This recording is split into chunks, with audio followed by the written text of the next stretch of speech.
if anybody has any questions, I think Jeff, Want me to go first? the mentors are going to go first, right? Let's let the students go first. Oh, the students, okay.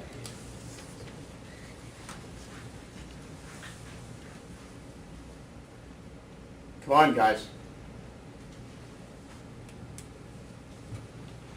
This is more of like an industry question, but can you explain like the blockchain stuff to me? I'm not familiar with how that works. What details of the industry? Just what is blockchain? I don't really know what that is. And also, to add on that, I hadn't had a chance to listen to the phone calls because they weren't published until just recently. But did you guys kind of dig deeper into how much of that blockchain space is really hashed out in this company? Because, I feel like this day and age, every single company can throw blockchain into their business description or say that's what they're going to do in attempts to, knock a couple points up from a multiple. And so, is it just talk, or is this revenue producing? Is this, how much money are they putting into this? And some specifics on the blockchain. So when we talked with Kirby, that was one of our first questions was, how fleshed out is this idea or this concept? From talking to him, we were under the assumption, and he told us that he really has this idea. It's a concept, Okay. right? Right. And essentially kind of going back to, I'll try and answer 2 in 1. Nate, who told us that basically this just allows a secure transaction that will allow him to process data more securely. That was as fleshed out as the idea was. So it's an idea. It's in concept, right? It's in and he's concept. trying to find a way to apply it to his company. But there's been no capital deployed towards it, or there's Correct. It's just okay. Correct. And then, could you go to your DCF slide, please? Because I understand. There you go, right there. So you say you use the 5% perpetuity growth. Kind of, that's writing on this whole blockchain thing, which is just an idea. But we see here that 5% perpetuity growth is contributing to continuing value of like 22 million, which is essentially all of what this, the value of this firm is, discounted to today. And so it's essentially an idea that we're putting a lot of weight on. It's again just an idea. So I don't know where I'm quite going with that, but. No, we see your point, and that was something we had discussed too as a group, is how heavily we want to weight this, how heavy do we want to put this reliance on the blockchain technology? Because we can say pretty handedly that they're going to be at a solid 3%, right? We feel pretty confident about that, and that's why we really thought that 5% was extremely aggressive. I think it's pretty aggressive. We think it's very aggressive. Michael, argue that 5% is not aggressive and that 5% is actually pessimistic for this firm. Yeah, so I would say that if we were certain that the blockchain's going to work out, we would increase. Kuchata, argue the 5% is not aggressive for this firm, that it's actually pessimistic, please. I would say because of the relatively small size of the firm, which is why we can add an extremely high premium in compared to industry competitors which are already large at it. So this firm has many stages to go through right now. And it's only 8 years, 4 years as full-time, CEO as a full-time, which is why a lot of work can be put into this. Okay, good. Cam, anything to add to that? She pretty much hit it on the nail. Okay, there's another huge piece of this you guys are just leaving off the table. Oscar, anything else? I'd say they're still pretty young and there's a lot of demand, as he said at least, in Utah. Higher demand that they're actually... Higher demand for what? For the customized program service. Mobility. Blockchain, yeah, big deal. But even if you take blockchain off the table, what's the expected growth of mobility? Is it 3% like the wimpy little expected growth in GDP for our economy? Or is it meaningfully greater? The only reason I took you off of the book of life there, brother, is because you never start an argument for something by equivocating as to why it may not be. Okay? Confident, move forward with it.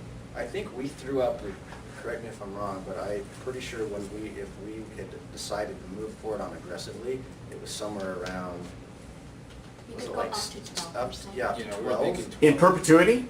Yeah, it was, if it was. Now fully- I'm impressed. If it was Now I'm fully impressed. fleshed out and he had a real and he had some real kind of grip on it, but we didn't feel like it was fleshed out enough to really feel like, yeah, let's peg it at 12. We just didn't feel like that was, Agreed. Agreed. but if you can do that, Scott, yeah. Well, so 5%, I think we can argue very readily here, but if you're gonna argue something, argue it convincingly, right? I know you didn't have any practice in putting it together, so please, I'm not faulting you, but argue it convincingly. You gotta be able to stand up and argue a point that you've never heard of, that comes at you from left field. But if it is complementary to your case, if it is supportive of where you're going, you gotta argue it like you've been practicing it for the last 75 years at your ripe old ages of 20-ish. 23. 20-ish. Ish is a whole decade that worth. three is a Because I was big putting my difference. friend Cam in the 20-ish thing here, okay? Mad rocking chair, right? No. Colton, you have any other comments, questions? I'm sure I have some more, but I was kind of bouncing off. Have you guys come up with some good ones yet? Or are you still stuck in silence over there? I've got some comments regarding just sort of like the aesthetic, I guess, of the presentation. If you go back a few slides, right there, and that one too, like I cannot read what that image says at all. And like the text alone is like pretty small, but like that image, I don't know what that's portraying at all. Can you explain that a little bit? Sure, be happy to. So basically, the industry analysis here, you have different spheres of industries that are moving forward. Industries tend to go on a growth cycle. So you're moving from different phases. So you have maturity here, you have death here. You're growing, growth, maturity. So it's moving the industry through a phase. That makes sense, Alex? Is it I just moving? couldn't see any of the labels or anything. Oh, So I'm where, sorry. where's So we're Cerenimbus? right here. We're IT consulting. We are moving into a mature, the industry itself is maturing. Okay. Is that, can you see the cycle? Yeah, here? I can see that. I can see Okay. the arrow. Thank you. Good question, though. For the sake of time, Jeff, what do you have? Okay, so, actually, I guess I want to go back to that 5% growth first. That's just for your terminal value. You've got like 50 some odd % growth prior to that. Am I understanding that right? Or did you just say? 20, around I was 7. gonna say 20. 50 sounds. And that is only for revenue. That's, so 20% growth on revenue for a period of 4 or 5 years, is that kind of what you're doing? Around there, yeah. 5 years, okay, great. And I understand that they're going to be adding employees to get that. How do they plan on getting the customers? As he told us, there's still more demand than they can fulfill.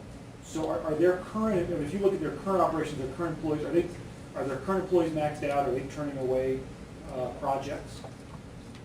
They're bringing, so to answer that specific question, Jeff, they are not necessarily turning people away, but they are getting new, they're continuing clients. So they'll contract them, for example, for a year or 2 or 3, and then they will come back and need an additional service, so they're coming back for more. So the answer to your question is I don't know. I don't think we, That's fair. I wasn't think you might. I specified. think you might know. Are any of the new employees he's looking to bring sales and marketing staff, or are they all production? They're sales and marketing, right? Two domestic employees to add to his current sales force. Yeah. And then to add production. Yeah. Production means people in this case Bangalore, Yeah. add production to as a follow-up of their activity. And then, Rick, I've got a question for you, because I believe you're the one who's filed these projections.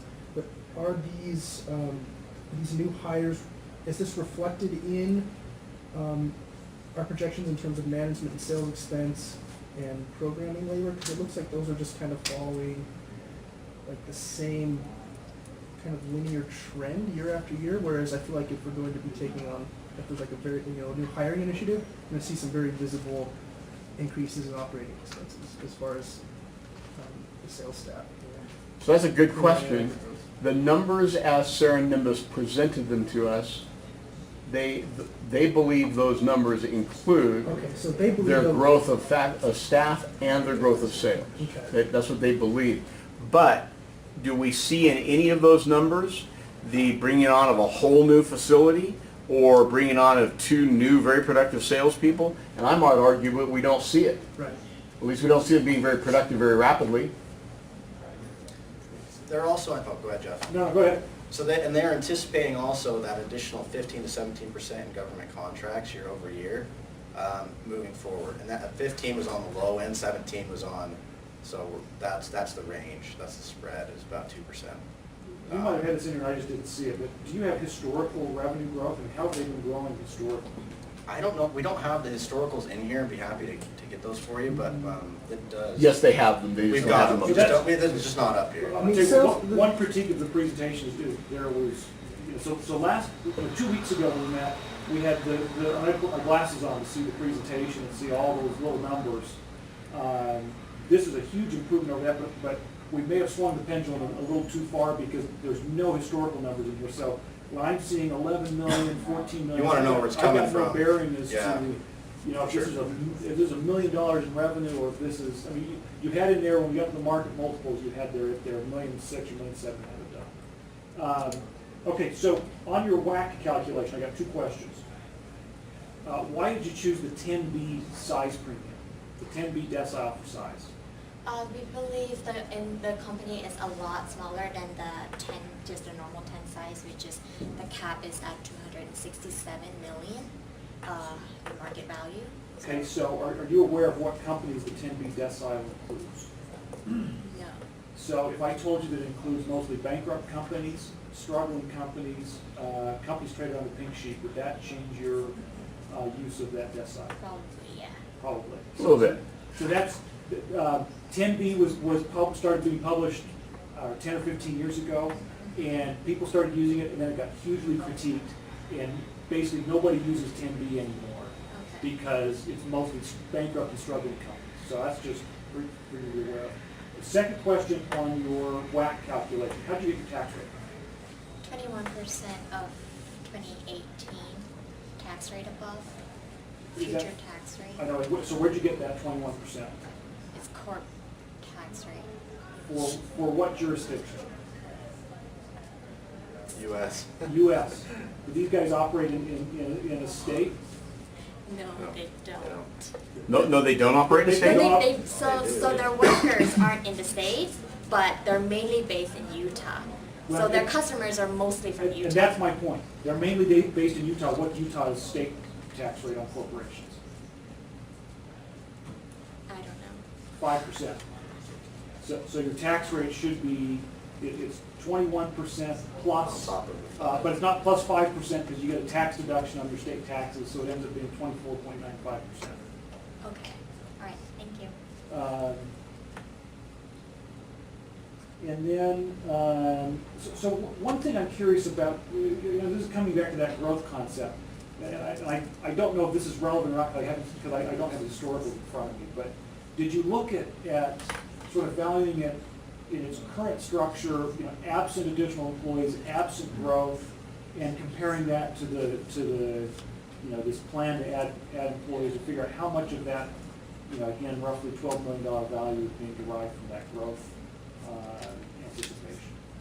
So the 5% growth rate, we base it out of also the blockchain and the expansion, but then we also looked at the 3% just normal industry growth rate, and that would give our valuation at around 6 million using the DCF. Wow, so that's substantial.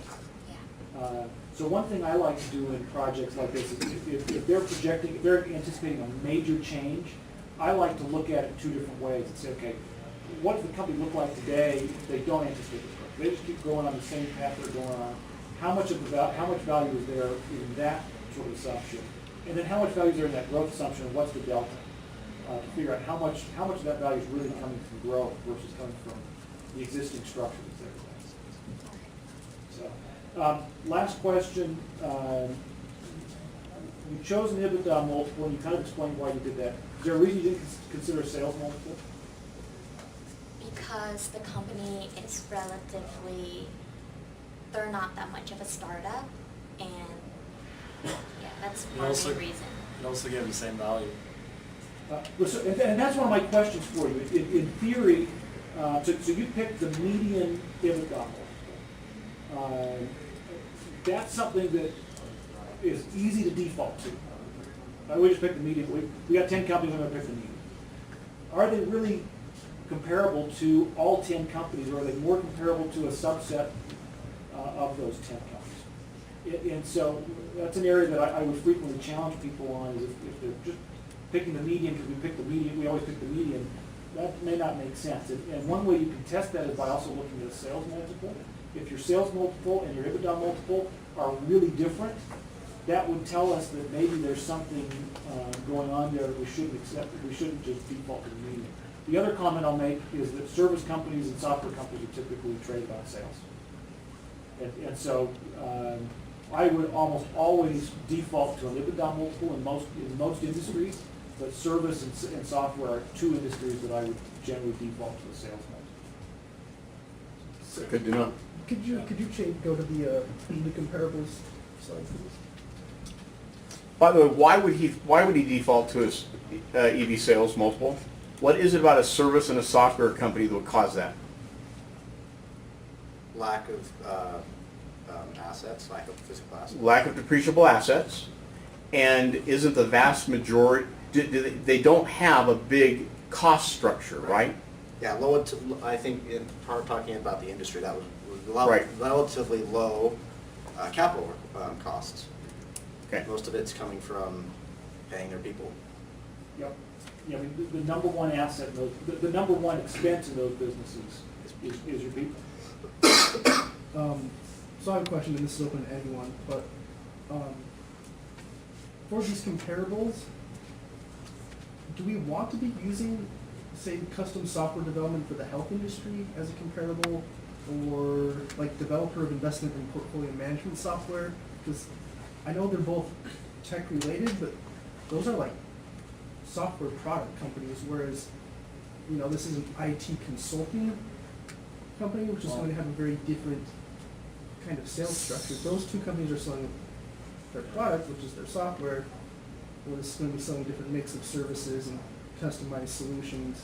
And given that those two are kind of, it's the highly replicable characteristics of their business, which is the software and products, like I don't necessarily think that that's the same as an IT consulting person. Some of their major clients recently was they've developed software for healthcare companies and some financial So they've done that, but institutions. how much of their revenue mix is that software development versus? I can't remember how much it was, but they were like, they said something like 50% the last. So 50%, so the health company is one of their long-term client, and 50% of their clients are long-term and 50% are their short-term, which are relatively the one that have higher turnaround. Right, but I'm saying like how much of their, How much does it comprise? how much of what they are doing is software sales versus tech consulting? So I think your point is you want to discriminate Yeah. amongst your comparable groups to see what is really comparable. We're going to talk about that when we talk about the case put in front of us this week. There's a lot of information there that we can use. And also for going off of an EBITDA multiple, why are we showing companies that don't have EBITDA multiples included?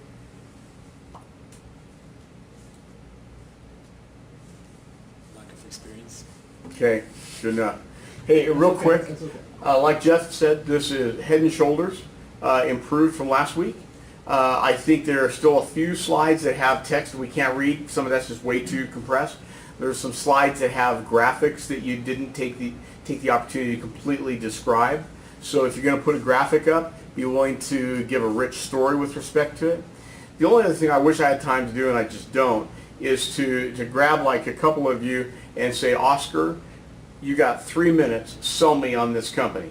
And Grayson, you got 3 minutes, sell me on why we want to run away. Okay, just a spur of the moment.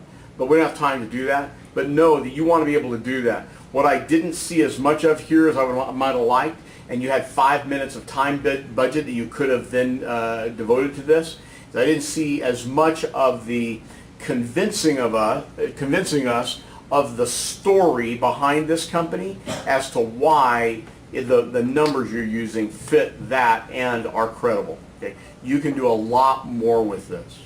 but you had 2 weeks. In fact, maybe arguably a little bit less than, right?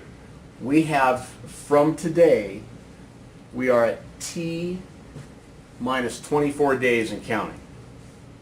You have 3 weeks and a couple of days. So not that much longer in terms of days than you had for this one. Just so you'll know. Okay? All right, give these guys a hand.